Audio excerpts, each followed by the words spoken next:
ದಾನ ಮಾಡಬೇಕಂತೆ, ಆದರೆ ಅಪಾತ್ರರಿಗೆ ಮಾತ್ರ ದಾನ ಮಾಡಲೇಬಾರದು ಅಂತ ಶಾಸ್ತ್ರ ಹೇಳುತ್ತೆ.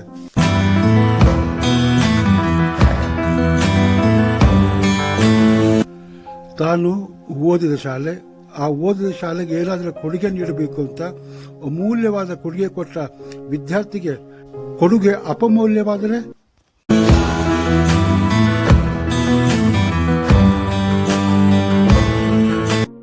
ತನಗೆ ಬಳುವಳಿಯಾದ ಬಂದ ಬಸ್ಸನ್ನು ಶಾಲೆಗೆ ದಾನ ಮಾಡಿ ಸ್ಮಾರ್ಟ್ ಕ್ಲಾಸ್ ಮಾಡಿದ.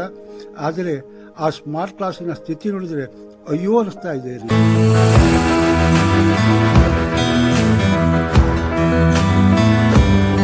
ಸ್ನೇಹಿತರೆ ನಮಸ್ಕಾರ, ನಾನು ಶ್ರೀಪತಿ ಹೆಗಡೆ ಹಕ್ಲಾಡಿ. ನನ್ನೆಲ್ಲ ಮೀಡಿಯಾ ಫೋಕಸ್ ವೀಕ್ಷಕ ಮಿತ್ರರಿಗೆ ಸ್ವಾಗತ.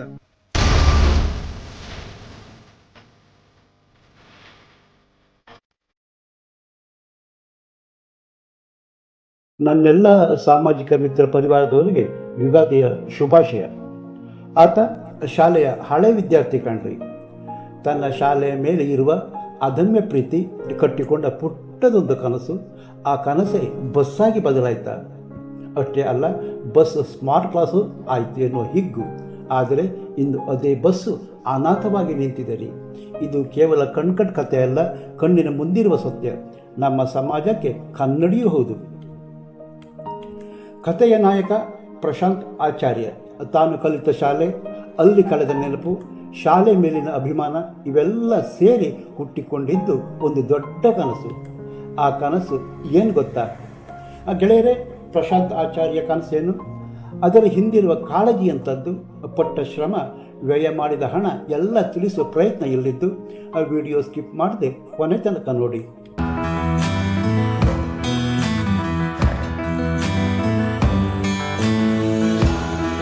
ಒಂದು ಕೆಂಪು KSRTC ಬಸ್. ಜಾತಕ ಪಕ್ಷಿಯಂತೆ ಕಾಯುತ್ತಿ ಎದುರಿಸಿದ ಒತ್ತಡ, ಆತಂಕ, ಪರಿಶ್ರಮ, ಒಂದು ದಿನ ಸಾಧಿಸುತ್ತೇನೆಂಬ ವಿಶ್ವಾಸ, ದಿಟ್ಟ ನಿರ್ಧಾರ, ಫಲಿತಾಂಶ, ಪ್ರತಿಕೃತಿ ಅದ್ಭುತ. ಥರ್ಮಾಕೋಲ್ ಹರಡಿ ಕೂತ ಪ್ರಶಾಂತ್ ಆಚಾರ್ಯ.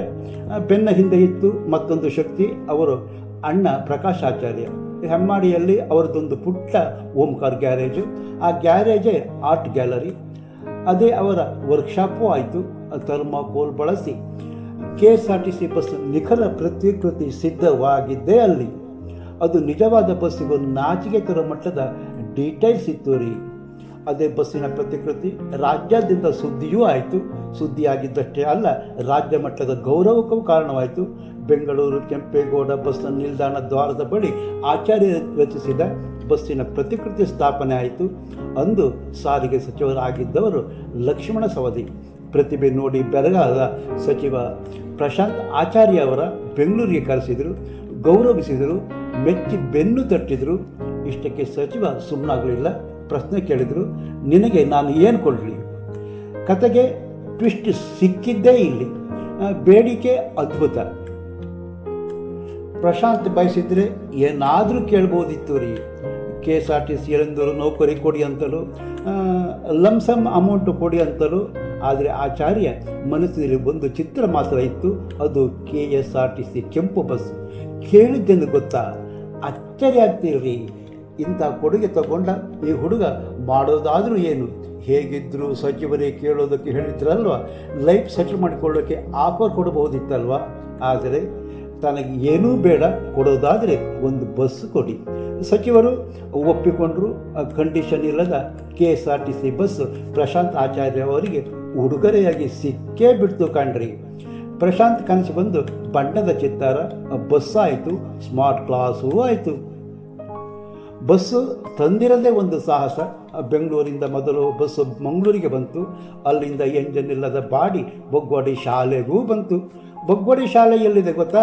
ಮಂಗಳೂರಿಂದ ಸುಮಾರು 120 ಕಿಲೋಮೀಟರ್ ಅಂತರದಲ್ಲಿದೆ. ಉಡುಪಿ ಜಿಲ್ಲೆ ಕುಂದಾಪುರ ತಾಲೂಕಿನ ಹಕ್ಲಾಡಿ ಗ್ರಾಮ ಬೊಗ್ವಾಡಿಯಲ್ಲಿದೆ ಶಾಲೆಗಾದರೂ ಕಡಿಮೆ ಇತಿಹಾಸ ಇದೆಯಾ ಅಂದರೆ, ಇತ್ತೀಚೆಗೆ ಶತಮಾನ ಆಚರಿಸಿಕೊಂಡ ಶಾಲೆ. ಕನ್ನಡದ ಜೊತೆ ಇಂಗ್ಲೀಷ್ ಬೋಧನೆಯೂ ಇದೆ. ಮಕ್ಕಳ ಹಾಜರಾತಿಯೂ ಒಳ್ಳೆಯದಿದೆ. ಹೀಗೆ ಬಂದ ಬಸ್ಸಿನೊಳಗೆ ಏನಾಯಿತು ಗೊತ್ತಾ? Smart class. ಸೀಟು ವಿನ್ಯಾಸ, ಕಿಟಕಿಗಳ ಡಿಸೈನು, ಒಳಗಿನ ಸ್ಮಾರ್ಟ್ ಸ್ಕ್ರೀನು ಒಂದು ವೇಸ್ಟ್ ಬಸ್ಸು ಒಂದು ಕ್ಲಾಸ್ ರೂಮಾಗಿ ಬದಲಾಗಿ ಹೋಯಿತು. ಕಸದಲ್ಲೂ ರಸ ತೆಗೆದುಬಿಟ್ರು ಆಚಾರ್ಯ ಸಹೋದರರು. ರಾಜ್ಯದಲ್ಲೇ ಮೊದಲ ಬಾರಿಗೆ ಇಂತಹ ಪ್ರಯೋಗ ನಡೆಸಿದ ಮೊದಲ ಶಾಲೆಯಾಯಿತು ಬೊಗ್ಗೋಡಿ ಸರ್ಕಾರಿ ಶಾಲೆ. ಎಲ್ಲರೂ ಹೊಗಳಿದ್ದು ಗ್ರೇಟ್ ಕಂಟ್ರಿ, ಶಾಲೆಗೆ ಇದ್ದರೆ ಇಂಥ ಓಲ್ಡ್ ಸ್ಟೂಡೆಂಟ್ ಇರಬೇಕು ಅಂದರು. ಆದರೆ ಹಿಂದೆ ತಿರುಗಿ ನೋಡಿದರೆ ನಿರ್ಲಕ್ಷ್ಯದ ಕತೆ ಅನಾವರಣಗೊಳ್ಳುತ್ತೆ. ಆದರೆ ಈ ಕತೆ ಉಂಟಲ್ಲ, ಖುಷಿ ಕೊಡಲ್ಲ, ನೋವು ಕೊಡುತ್ತೆ. ಇವತ್ತು ಅದೇ ಸ್ಮಾರ್ಟ್ ಕ್ಲಾಸ್ ಬಸ್ಸು ಗಾಳಿ ಮಳೆ ಬಿಸಿಲಿಗೆ ಬೆತ್ತಲಾಗಿ ಬಯಲಲ್ಲಿ ನಿಂತಿದೆ ಕಾಣ್ರಿ. ಬಸ್ಸಿನೊಳಗೆ ಮಕ್ಕಳ ಕಲರವ ಕೇಳಲ್ಲ, ಬಸ್ ಅನಾಥವಾಗಿ ನಿಂತಿದೆ. ಬೇಜಾರಾಗುತ್ತೆ ಕಾಣ್ರಿ. ಒಮ್ಮೆ ರಾಜ್ಯದ ಗೌರವವಾಗಿದ್ದ ಬಸ್ಸು ಇಂದು ನಿರ್ಲಕ್ಷ್ಯದ ಚಿಹ್ನೆ. ಆದರೆ ಶಾಲೆ ಶತಮಾನೋತ್ಸವ ಆಚರಿಸಿಕೊಂಡಿದೆ. ಆದರೆ ಬಸ್ಸು ಮರೆಯಾಗ್ತಾ ಇದೆ. ಇದು ಕೇವಲ ಬಸ್ ಅಲ್ಲ, ಒಬ್ಬ ಯುವಕನ ಕನಸು ಸಾಕಾರಗೊಂಡ ಕತೆ. ಆದರೆ ಆಚಾರ್ಯ ಸಹೋದರರು ಸುಮ್ಮನಾಗಲಿಲ್ಲ ಕಾಣ್ರಿ. ಹೊಸ ಹೊಸ ಐಡಿಯಾಗಳ ಕಾನ್ಸೆಪ್ಟ್ ಹಾಕಿ ಕೂತಿದ್ದಾರೆ. ಮುಂದಿನ ಹೋರಾಟ, ಹೊಸ ಯೋಜನೆ, ಬಸ್ ಸ್ಮಾರ್ಟ್ ತರಗತಿಯ ಇಂದ ಲೈಬ್ರರಿ ಕಡೆಗೆ ಪ್ಲ್ಯಾನ್ ಏನೋ ರೆಡಿ ಇದೆ. ಆದರೆ ಜಾಗದ ಸಮಸ್ಯೆ. ಆದರೂ ಪರಿಹಾರ ಇದೆ ರೀ. ಬಸ್ಸಿನಿಂದ ಜಾಗ ಶಾಲೆ ಹಿಂಭಾಗ ಅಲ್ಲೊಂದಿಷ್ಟು ಜಾಗ ಇದೆ. ಆದರೆ ಹೊಂಡ, ಅದಕ್ಕೊಂದಿಷ್ಟು ಮಣ್ಣು ತುಂಬಿ ಜಾಗ ಸಮತಟ್ಟು ಮಾಡಿದರೆ ಬಸ್ ನಿಲ್ಲೋಕೆ ಜಾಗ ರೆಡಿ. ಹಾಗೆ ಮಳೆ ನೀರು ಹರಿದು ಹೋಗೋದಕ್ಕೆ ಮೋರಿ ಮಾಡಿದರೆ ಬಸ್ಸು ಸೌಲಭ್ಯ ಬಳಸಿಕೊಳ್ಳೋದಕ್ಕೆ ಸಮಸ್ಯೆ ಇಲ್ಲ. ಆದರೆ ಮಾಡೋದು ಯಾರು? ಸಮಸ್ಯೆಗೆ ಸಹಕರಿಸೋದು ಯಾರು? ಒಬ್ಬ ಯುವಕ ಲಕ್ಷಾಂತರ ಖರ್ಚು ಮಾಡಿ ಸಮಾಜಕ್ಕೆ ಕೊಡುಗೆ ನೀಡಿದರೆ ಶಿಕ್ಷಣ ಇಲಾಖೆ ಕನಸು ಸಾಕಾರಗೊಳಿಸಲಾಗದ, ಕಾಪಾಡಲಾಗದ ದಟ್ಟ ದರಿದ್ರ ಬಡಿದಿದೆಯೇನ್ರಿ. ದಾಖಲೆ ಬಜೆಟ್ ಮಂಡಿಸಿದ CM ಸಿದ್ದರಾಮಯ್ಯ ಅಲ್ಪಸಂಖ್ಯಾತ ಶಾಲೆಗೆ ಕೋಟಿ ಲೆಕ್ಕದಲ್ಲಿ ಅನುದಾನ ಮೀಸಲಿಡ್ತಾರೆ. ಕನ್ನಡ ಶಾಲೆಯ ಅಭಿವೃದ್ಧಿ, ಯುವಕರ ಕನಸಿಗೆ ಬೆಲೆ ಇಲ್ಲಿ. ಈ ಪ್ರಶ್ನೆ ನಿಮ್ಮ ಹಾಗೆ ಸರ್ಕಾರಕ್ಕೂ. ಪ್ರಶಾಂತ್ ಮಾಡಿದ ಕೆಲಸ ದೊಡ್ಡದು, ಆದರೆ ನಾವು ಮಾಡಿದ ನಿರ್ಲಕ್ಷ್ಯ ಇನ್ನೂ ದೊಡ್ಡದು. ಬಸ್ ಕತೆ ಉಡುಪಿ ಜಿಲ್ಲಾಡಳಿತಕ್ಕೆ ಹೇಳುವ ಅಂದರೆ ಉಪಲೋಕಾಯುಕ್ತರೇ ಅಧಿಕಾರಿಗಳಿಗೆ ಕೊಟ್ಟ ಸರ್ಟಿಫಿಕೇಟು ಭ್ರಷ್ಟರು. ಪಾಪ ಅವರಿಗೆ ಗಣಿ ಮರಳು ಲೆಕ್ಕಾಚಾರ ಬೇರೆ. ಇನ್ನು ಶಿಕ್ಷಣ ಇಲಾಖೆ ಅಧಿಕಾರಿ ಶಾಲೆ ವಿಸಿಟ್, AC ವಾಹನದಲ್ಲಿ ಜುಮ್ ಅಂತ ಪಿಕ್ನಿಕ್, ಬಸ್ಸು ಮೂಲೆಗೆ ನಿಂತಿದ್ದು ಗೊತ್ತಾಗೋದಾದರೂ ಹೇಗೆ? ಇನ್ನು ಮಕ್ಕಳೇ ಶಿಕ್ಷಣ ಸಚಿವರಿಗೆ ಒಂದು ಲೆಟರ್ ಬರೀರಿ ಅಂದರೆ ಸುಮ್ಮನೆ ರೀ ಸರ್, ಅವರಿಗೆ ಕನ್ನಡ ಓದೋಕ್ಕೆ ಬರೋಲ್ಲ, ನಾವು ಬರೆದಿದ್ದು ಓದೋಕ್ಕಾಗುತ್ತಾ ಅಂತಾರೆ. ಪಾಪ ಸರ್ಕಾರ ಬಿಟ್ಟು ಭಾಗ್ಯ ಹೊಂದಿಸೋದ್ರಲ್ಲೇ ಹೆಣಗಾಡ್ತಿದೆ. ನಮ್ಮದು ಸಾಲ ಮಾಡಿ ಆದರೂ ತುಪ್ಪ ತಿನ್ನೋ ಚಟ ಕಾಣ್ರಿ. ಗೆಳೆಯರೇ, ಅಂದು ನಾನು ಇದೇ ಬಸ್ ಸ್ಟೋರಿ ಹೆಮ್ಮೆಯಿಂದ ಬರೆದಿದ್ದೆ ಕಣ್ರಿ. ಇವತ್ತು ನೋವಿಂದ ಹೇಳಬೇಕಾಗಿದೆ.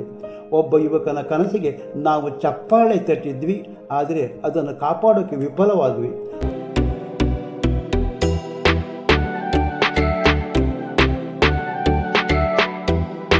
ಆದರೆ ಶತಮಾನೋತ್ಸವಕ್ಕೆ ಬಂದು ಮಾರುದ್ದ ಭಾಷಣ ಮಾಡಿದವರಿಗೆ ಬಸ್ ಬಗ್ಗೆ ಚಕಾರ ಎತ್ತದಿರೋದು ಅಚ್ಚರಿ. ಇದು ಕೇವಲ ಒಂದು ಬಸ್ ಕಥೆಯಲ್ಲ, ಇದು ನಮ್ಮ ಜವಾಬ್ದಾರಿಯ ಪ್ರಶ್ನೆಯೂ ಹೌದು. ಬಸ್ ಮಕ್ಕಳಿಗೆ ಉಪಯೋಗವಾಗಬೇಕಾ ಅಥವಾ ಹೀಗೆ ಅನಾಥವಾಗಿ ವೇಸ್ಟಾಗಿ ನಿಲ್ಲಬೇಕಾ? ನಿಮ್ಮ ಅಭಿಪ್ರಾಯ ಕಾಮೆಂಟ್ ಮಾಡಿ. ವಿಡಿಯೋ ಇಷ್ಟವಾದರೆ ಮೀಡಿಯಾ ಫೋಕಸ್ ಚಾನಲ್ ಸಬ್ಸ್ಕ್ರೈಬ್ ಮಾಡಿ. ಪ್ಲೀಸ್ ಮೊದಲು ಲೈಕ್ ಮಾಡಿ. ನಿಮಗೆ ಇಷ್ಟ ಆಗಲಿಲ್ವಾ ನಂತರ ಬೇಕಾದರೆ ಡಿಸ್ಲೈಕ್ ಮಾಡಿ, ಶೇರ್ ಮಾಡಿ. ಮತ್ತೊಂದು ಹೊಸ ವಿಷಯದೊಟ್ಟಿಗೆ ನಿಮ್ಮ ಮುಂದೆ ಬರುತ್ತೇನೆ. ಅಲ್ಲಿಯ ತನಕ ನಮಸ್ಕಾರ. ಜೈ ಕರ್ನಾಟಕ, ಜೈ ಹಿಂದ್.